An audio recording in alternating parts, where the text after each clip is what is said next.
Hello, it's me.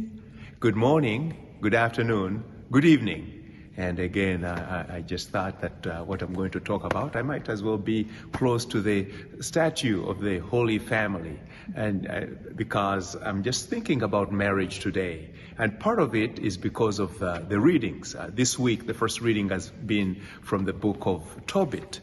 And in that book, we get a reading actually that is popular at many a wedding. You know, many people choose as their Old Testament reading from the book of Tobit, where it tells the story of Tobiah and on the wedding night, getting ready to marry Tobiah and Sarah. Before on their wedding night, they prayed before God and asked for God's grace and blessing for the marriage, that journey that they were beginning. So people pick that reading. But that reading comes from that book of Tobit, where we know that Sarah had suffered quite some misfortune, according to the story.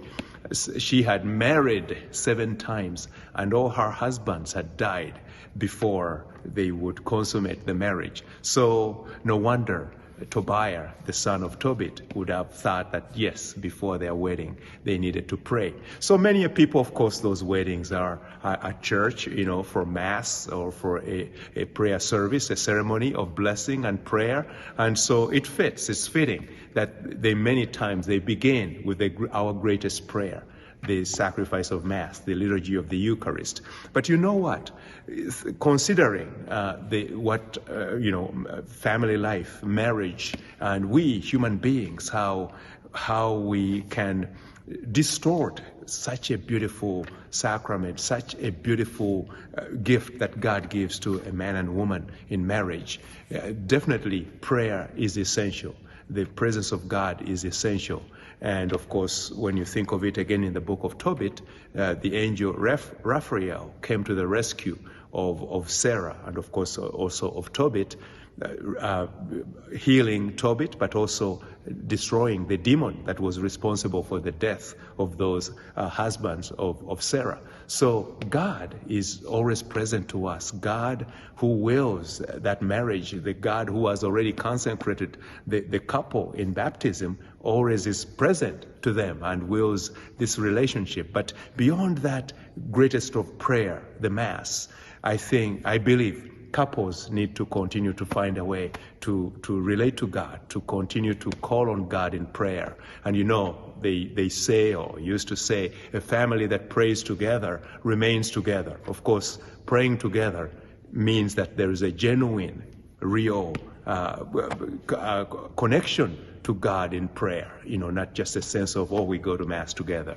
Definitely, family, couples going to Mass together, that's a great sign and a great journey as they embrace the Lord who feeds them, especially in the Eucharist. But on the other hand, what about private prayer? You know, when I picture Tobiah and Sarah praying on their wedding night, I can see them kneeling down, maybe by their bed before they get into bed. And I think that's a great prayer.